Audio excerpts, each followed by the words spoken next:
Ako si Jepoy, pagod na ako magtrabaho lang kaya mag-vlog na rin ako. Kaya tara, samahan nyo kami kung saan sobrang ganda ng LU pero di kami nag-enjoy. 6 AM pa lang pumilan na kami pero ang dami pa rin tao. Kaya naman lumabas na lang kami para tawagin na yung bus. Nakita pa nga kami inutusan ng nanay kaya sinama na rin namin. Doon nga pala kami sa Partas Bus Terminal sumakay.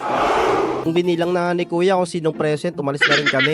Convenient nga rin yung bus kasi may sariling CR. Habang nasa biyahe sila natutulog na samantalang kami nag-Angry Birds pa.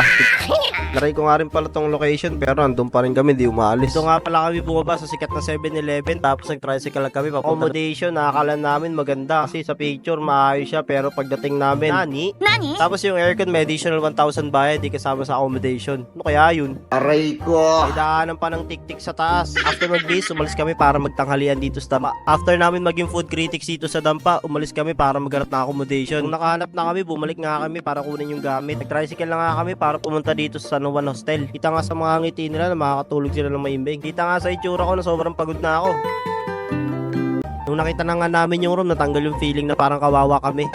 Kaya nga after namin mag-beach, bumaba na rin kami kasi meron sila ditong inuman at karaoke. Gumising nga pala kami ng maaga para madalaw tong dagat kasi ito naman yung purpose ng video. Tapos nagkape na rin kami dito sa El Union. Grabe, sobrang haba ng pila. Pero sulit naman kasi masarap yung kape nila. Hindi sobrang tamis, di gaya ng ibang coffee shop. Ang tanghali nga, naghanap namin ng tanghalian. Sa oras na yun, may problema nga kami kasi bira yung cashless payment tapos nagloloko yung bangko. Konting scene muna ng dagat para kunyari, hindi stress. Come with me and you'll be in a world of... Tinitigan muna namin yung dagat para mapag-isip-isip kung sulit ba talaga yung pagpunta namin rito. Maya-maya nga, lumubog na rin yung sunrise. Kaso nahiyata yung araw, di masyadong kita. Mas kita pa si ate sa gilid. Nung dumilim na nga, naghanap kami ng makakainan. Kaso daming tao, kahit sa Tavern by the Sea, ang asim pa. Lasing-lasingan kunyari kasi ganito yung mga nakakasalubong namin, ang OOA. Tumandi kami ng floatsam jetsam, kaso ang daming tao, parang evacuation center. Kaso di talaga kami para sa ala, kaya nagkape na lang kami dito sa Mamunako Kohi. Kinabukasan niya, last day na namin, bumalik kami ng El Union Coffee para kumain at magkape. Pagtapos ko paglaruan yung grilled cheese, bumalik kami sa dagat para tignan yung maraming tao, kaya di pa rin kami nakaligo. Pansin nyo, wala akong video na naligo kami kasi di talaga kami nakaligo kasi sobrang daming tao, lakas pa ng alon. Kaya ako naghahanap kayo ng vlog na sign para pumunta kayo ng La Union, hindi ito yun.